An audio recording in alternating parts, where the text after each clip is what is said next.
дивизии больше никто не может гонять. Все.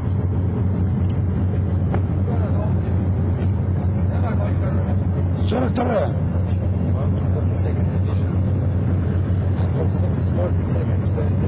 Я и есть Штондинг, а вы что? Нет, ну смысл-то какой? Ну сейчас у нас там взвод стоит, мы к нему пойдем. Мы можем отпустить в одну машину взвод. Вы будете делать то, что я говорю, а не то, что вы. Понятно? Нет? Чья это?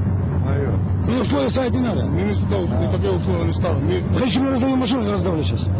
У меня приказ. Я не могу этих машин сменить вместе. Зачем это устраивать? С какой целью вы это делаете? У меня приказ. Я еду туда посмотреть и вернусь. Нет, все, сколько надо, столько будет. Куда едете? Какой приказ? Это не ваше дело. Куда танки едут? Какой приказ? Танков нет у нас здесь. Ну что есть? Машину уберите, еще раз говорю. Куда вы едете? Иди садись за руль. Садите, я банда покарал.